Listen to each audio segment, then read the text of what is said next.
갈등 버리기 시리즈 12번째 시간.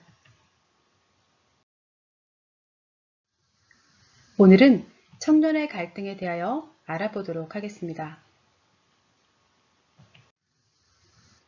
이제 막 학교를 졸업하고 성인이 된 청년들의 마음을 사로잡고 있는 생각과 갈등은 무엇일까요? 오늘은 이 청년 시기에 겪게 되는 갈등의 원인과 그 해결법에 대하여 알아보도록 하겠습니다. 먼저 청년 시기라고 하면 성인이 되어 사회에서 자아실현을 시작하는 20, 30대의 시기를 말하는데요. 청소년 시기에 만들어 온 생각 기준을 가지고 청년이 되면 비로소 인간관계 속에서 결혼이나 취업 등의 직접적인 실행을 통해 자신의 의미와 가치의 방향을 만들어 나가게 됩니다. 아직은 시작 단계이기 때문에 이때는 현실에 구체적으로 만들어진 것이 없어서 어려워하고 갈등을 하게 됩니다. 그렇다면 청년들은 주로 무엇 때문에 갈등을 할까요? 청년 갈등의 가장 큰 부분은 역시 자아실현과 연관이 되어 있으며 크게 시작 단계와 추구 단계의 두 가지 단계의 갈등으로 구분해 볼 수 있습니다. 먼저 자아실현을 시작하는 단계에서의 갈등을 살펴보겠습니다. 이는 자아실현을 시작하지 못해서 겪는 갈등입니다. 행복의 수단인 자아실현을 시작도 못하고 있다 보니 매우 강력한 갈등이 발생되게 되는데요. 요즘 청년들은 시작도 하지 않고 자아실현을 포기해버리는 이른바 3포세대로 살아가는 경우가 많습니다. 결혼과 출산도 부담이 되니 아예 이성조차 만나지 않고 의미 추구를 포기하기도 합니다. 또 취업이 안 되다 보니 가치 추구도 포기하고 아르바이트로 연명하거나 부모님에게 기대어 사는 경우도 나오게 됩니다. 이는 청소년기에 자아실현을 할 수 있는 올바른 자아를 형성하지 못해서 성인이 되어도 어떻게 해야 할지 모르고 방황하며 스트레스만 받으니 도전조차 하지 않는 것입니다. 부모님 말대로 열심히 공부한 자아만 만들어져 있고 스스로 도전하는 자아가 형성되지 않은 것입니다. 부모가 자녀를 과보호하고 자신이 원하는 대로 키우게 되면 청년이 되어서 이렇게 혼자 갈등을 겪게 되는 것입니다. 이렇게 부모님이 다 개입해서 해주었다면 그건 부모님의 자아실현이지 자녀의 자아가 아니기에 스스로 어떻게 살아갈지 막막해지는 것이죠. 두 번째는 자아실현을 추구해 나가는 과정에서의 갈등입니다. 이는 자아실현은 이미 시작했는데 추구하는 과정에서 내가 생각했던 의미와 가치의 생각 기준에 맞지 않아 갈등이 발생하는 경우입니다.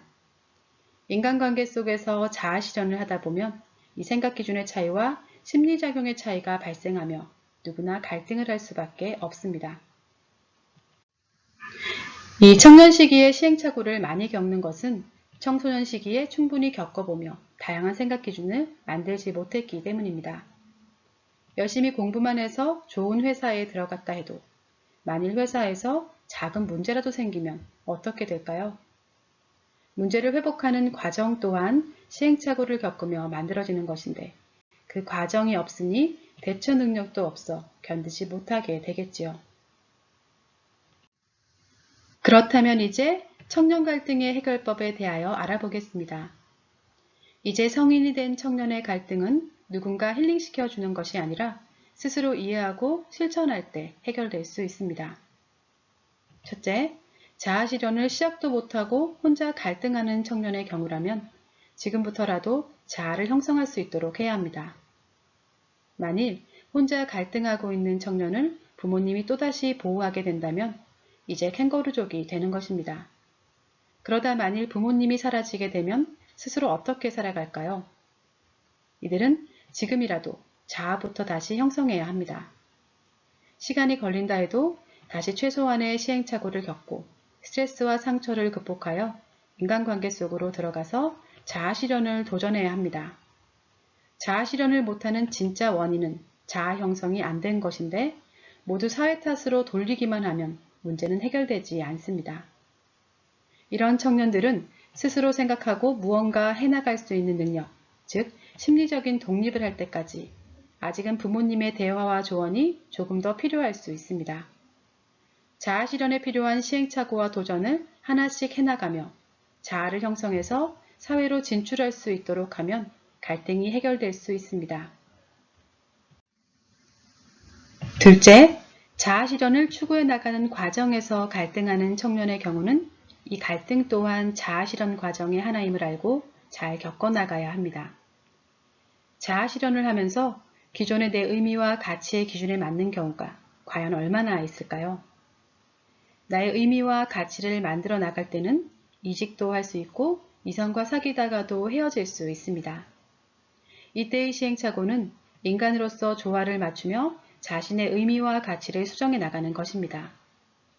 성인이 되어 살다 보니 자신의 기준이 변하기도 하고 방향이 바뀌기도 하는 것이죠. 이렇게 갈등을 통해 내 기준을 조금씩 수정해 나가는 과정도 자아 실현 과정 중 하나라는 것을 알고 있다면 힐링이 될 수 있습니다. 셋째, 청년들에게 책임을 다하면서 자아 실현의 권리를 행사하는 것이 인간의 삶이라는 것을 정확히 알려주어야 합니다. 성인의 자아 실현에는 권리도 있지만 이 책임이라는 의무도 뒤따른다는 것을 알아야 합니다. 시행착오 과정에서 책임을 다하지 못하면 무너져서 다시 일어서지 못하고 주저앉는 경우도 발생하곤 하는데요. 이렇게 시행착오를 극복하지 못하여 포기하고 무너지려 하는 청년에게 이는 누구나 한 번은 겪어 나가게 되는 시행착오라는 것을 알려주어야 합니다. 물론 잘못에 대한 책임은 져야겠지만 그렇다고 자아 실현을 추구할 권리가 사라지는 것은 아니라는 점을 정확히 알려주는 것이죠. 만일 누군가 이 책임을 대신해주면 책임지고 해결하는 법을 배우지 못합니다. 스스로 책임지지 않는 권리는 자아 실현이 아닌 심리장애라고 볼 수 있습니다. 책임과 권리가 상호 조화를 이루며 갈등을 겪어 나갈 때 비로소 갈등도 해결하고 건강한 성인이 될 수 있습니다. 끝으로 청년 갈등에 관한 질문 하나 살펴보고 마치도록 하겠습니다. 청소년기와 청년기의 아르바이트는 다른 개념인가요? 청소년기의 아르바이트는 좋은 경험이나 시행착오가 될 수 있습니다. 하지만 청년기의 아르바이트는 자아 실현이 아닌 생존이나 취미를 위한 것이 되는데요. 그렇게 오랜 시간이 지나면 자아 실현의 개념이 사라지고 아르바이트에 익숙해져서 취업을 하더라도 불편하고 힘들어지게 됩니다. 취업을 하게 되면 나 혼자만 잘하면 되는 게 아니라 조직의 문화에 맞추어 조화와 질서를 지켜야 하기 때문이죠. 네, 오늘은 자아 실현을 시작하는 단계인 청년의 갈등에 대하여 알아보았습니다. 다음 시간에는 교사의 갈등에 대하여 알아보도록 하겠습니다. 그럼 다음 영상에서 뵙겠습니다.